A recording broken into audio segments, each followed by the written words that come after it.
Hey, ¿saben? Compré los S12 aproximadamente 2 semanas después de que Chronicle publicó sus primeras impresiones con respecto a ellos, mencionando que en calidad de audio eran similares a los Timeless. Desde entonces los he estado probando y me he formado ya una opinión acerca de ellos. Por otro lado, en caso de que consideres el quemado como un factor importante al hablar del equipo de audio, bueno, estas cosas ya tienen un proceso de quemado bastante largo encima. Primero, y aunque no suelo prestar tanta atención a algo como esto, sus accesorios exceden a lo necesario, por bastante, debo agregar. La caja es bastante bonita y de hecho me recuerda mucho a la de un teléfono. Incluye en su interior un manual de usuario que por el reverso es un póster, documentos de los auriculares, una funda de transporte de vinipiel bastante pequeña,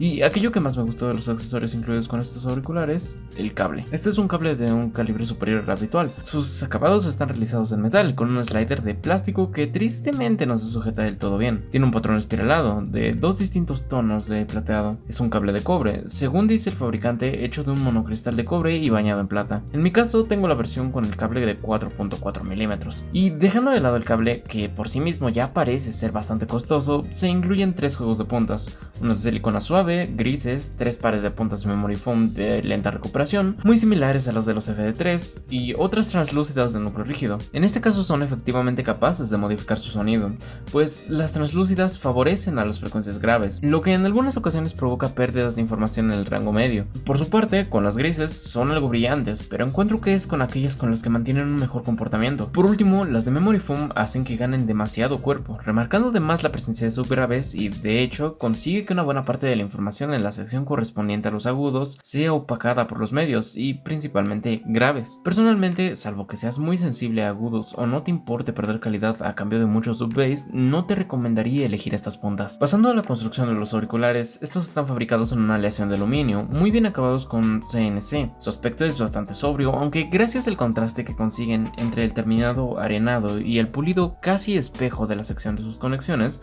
también son bastante bonitos. Ahora, he usado ya bastante estos auriculares, tanto que conseguí desgastar el acabado de la superficie que tiene contacto con mi oído, justo en esta sección de aquí. Así que bueno, supongo que a la larga esta zona terminará por alisarse por completo, pero dejando de lado esto, son junto a los FD3 los auriculares con mejor construcción que he tenido. No parece que los filtros puedan llegar a dañarse. Los conectores no tienen ninguna clase de juego y el punto de unión de las dos secciones de los auriculares parece haberse sellado con finura. Al verlos por primera vez, debo admitir, quedé muy gratamente sorprendido. Son bastante grandes, sin embargo, encuentro que gracias a su forma son bastante cómodos, aunque claro, esto es algo bastante personal y que puede variar de forma significativa de persona a persona, pero sí que me gustaría mencionar que no me esperaba que me resultasen tan cómodos dadas sus dimensiones. Cuentan con 2 vents, uno de ellos especialmente grande, situado por debajo de la zona de las conexiones. Su diámetro es significativamente superior al del otro vent situado en la parte inferior de la boquilla. Sin embargo, imagino que estos pueden ser, además de un vent, una especie de puertos para las frecuencias graves que, de forma similar a los puertos de los monitores, permiten la circulación del aire y la liberación de la presión acústica producida por los sonidos de baja frecuencia. Aún así, esto es tan solo una suposición y bien podría ser tan solo un vent gigante. Ahora, antes de pasar a detallar el sonido de los S12, primero debo dar una advertencia. Son bastante sensibles ante el carácter de la fuente a la que se conecten. Por ello, las mejores combinaciones de los S12, considero, se consiguen con fuentes de sonido orgánico, como podría serlo un Sonata VHD. Aunque con respecto a esto último, el VHD no es un buen par para ellos, pues se queda corto en su entrega de potencia. Y según he podido leer, se obtienen buenos resultados a partir de los 175 mW a 4 volts del E44. Por mi parte, lo he estado utilizando con el CDAM1 de Colorfly,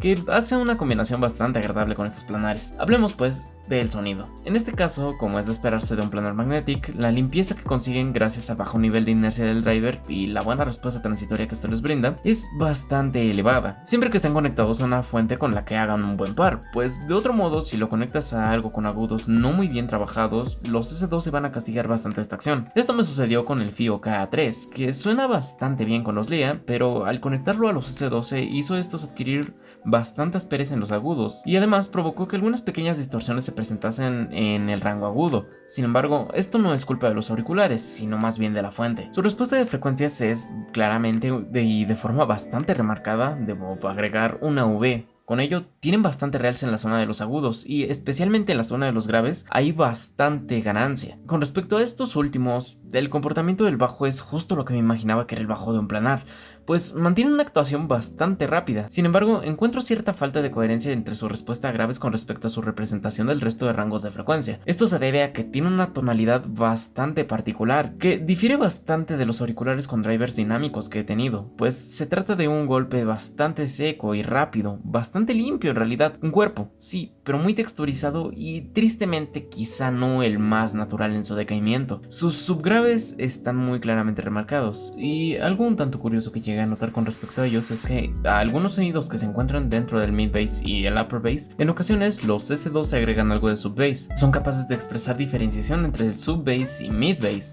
¿Qué quiero decir con esto? Bueno, en Sub Bass Excursion de Bassotronics, la mayor parte de mis auriculares expresan el golpe de bajo que suena a lo largo de toda la canción como un golpe mayormente ubicado en el mid bass, con ocasionales excitaciones de sub bass.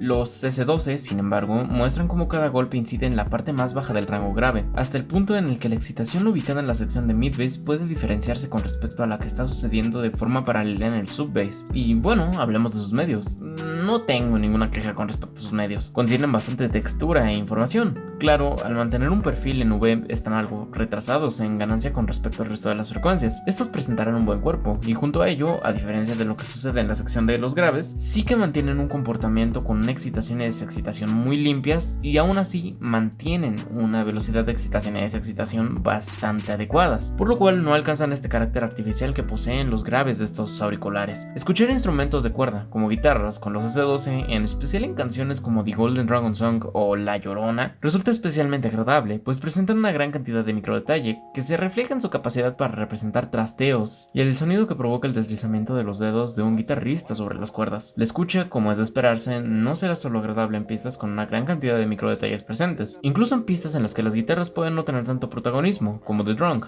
pues en sí misma la tonalidad de los medios es bastante buena y es probablemente una de las mejores cosas de los S12. Las voces, por su parte, se encuentran bien ubicadas y la dinámica construida por las variaciones de volumen y vibrato de los cantantes, tanto masculinos como femeninos, son bien representadas. No presentan sibilancias ni artefactos que puedan resultar molestos. Junto con ello, mostrarán las respiraciones de cantantes, incluso cuando estas puedan no ser del todo obvias, como en Animal Skin de Brian Dunn. Junto con ello, mostrarán bastante textura en su representación de las voces. En general, sus medios son la sección con mayor riqueza en su representación y soy incapaz de encontrar errores graves en ellos, más allá de que me gustaría un poco más de ganancia. Y ahora, algo que se mencionó bastante ya en múltiples reseñas de los S12 son un tanto brillantes. Aún así, no consiguen volverse punzantes, salvo que los conectes a una fuente cuyos agudos tengan un carácter agresivo, como puede serlo el K3, que, como mencioné antes, además ensucia un poco la respuesta a agudos. Dejando de lado esto, sus agudos tienen por sí mismos una tonalidad y decaimiento bastante agradable, que no llega a mostrarse artificial.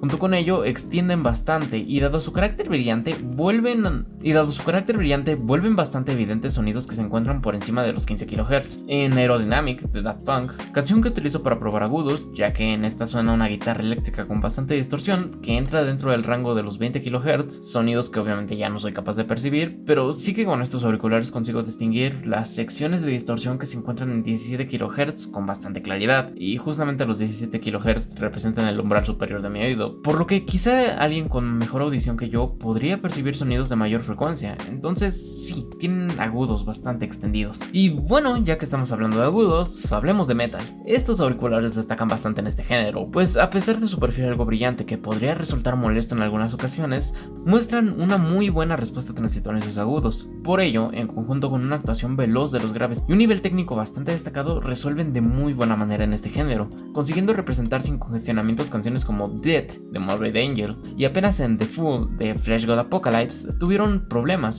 pues son incapaces de resolver correctamente durante el clímax que sucede al inicio, resultando en que no se pueden diferenciar correctamente todos los instrumentos que tocan a la vez ni la posición desde la que lo hacen. En este caso su nivel técnico resulta ser insuficiente, pero este es un caso bastante particular, incluso hablando de heavy metal, por lo lo cual sí, en general son bastante buenos para este género. El nivel técnico de estos auriculares, como es habitual al hablar de planares magnéticos, es bastante elevado, mostrando una gran cantidad de textura y detalle, tanto micro como macro. Junto con ello, su timbre es bastante bueno, pues, por ejemplo, durante la introducción de Bohemian Rhapsody, permite identificar 3 de las 4 pistas de la voz de Freddie Mercury una de la otra a la perfección. Tristemente, hay 2 pistas en las cuales, al menos con los S12, se percibe como si formasen una sola voz. Aún así, 3 de 4 pistas es bastante sorprendente. Más allá de su timbre, su imagen y soundstage que probé con el test de audio de Sennheiser son bastante más que adecuados. Primero, la imagen de estos auriculares es bastante precisa, tanto en altura como distancia y dirección. No encontré puntos muertos en ella, así que sí, bastante bien. Su soundstage,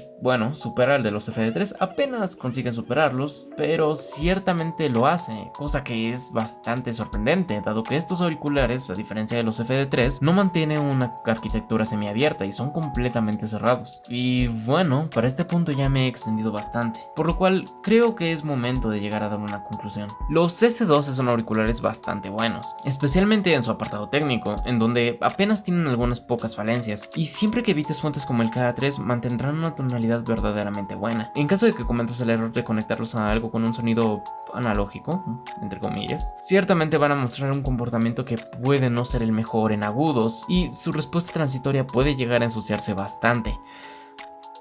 Por otro lado, hablando de esto, puede que esto se deba a la mala respuesta que tienen ante la ecualización paramétrica, que no es buena idea intentar ecualizar estos auriculares. Definitivamente suenan mal si modificas el perfil base que poseen ya. Aún así, nuevamente, esto solo sucederá si lo conectas a una fuente con la que no hagan un buen par. Mientras que no sea así, su sonido es bastante bueno, y aquella que quizá es su mayor falla es la artificialidad y cierta incoherencia que existe entre la respuesta a graves y el resto de la respuesta de frecuencias. Aún así, si lo que buscas es una escucha divertida, que es a lo que apuntan estos auriculares, no me parece que esto te deba preocupar demasiado. Personalmente considero que sí que están significativamente por encima de los FD3, al menos gracias a su nivel técnico. Pero si lo que buscas son los timeless, debo aclararte que los S12 son su propia cosa. Tienen mejores accesorios que los timeless, tienen una mejor construcción que los timeless, tienen al parecer mejor control de calidad que los timeless, tienen un sonido distinto, un perfil distinto, y sus características generales difieren bastante por lo cual no son los timeless. Son muy buenos, ciertamente lo son, pero no son los timeless, y personalmente tampoco podría decir si son tan buenos como los timeless. Eso sí, sé que son diferentes, definitivamente puedo saber que son diferentes por las descripciones que se dan de estos últimos auriculares y bueno, la experiencia que he tenido con los S12, pero si son mejores o peores, lo cierto es que no podría decirlo. Pero bueno, dejando eso de lado, hasta aquí llega la review del día de hoy, y agradezco mucho a quien se haya quedado hasta el final, dado que mi retención de audiencia está en torno al 60%, cosa que agradezco bastante. Decir que agradecería mucho que se suscriban. También me gustaría preguntar si es que quieren ver la review de los Moondrop 2, que estoy pensando en comprarlos. Les gustaría ver la review de los KZTX, salieron hace bastante y los tengo guardados pensando en hacer una review desde que los compré y al final no he hecho nada. ¿Quieren ver una review de los EDX? Bueno, sin más que agregar, por favor, agradecería mucho que respondiesen a estas dos preguntas. Y esto sería todo por el video de hoy. Suscríbanse, denle like, etc. Principalmente comenten, que eso brinda bastante ayuda cuando se trata de la recomendación de YouTube. Y hasta aquí llega el video de hoy.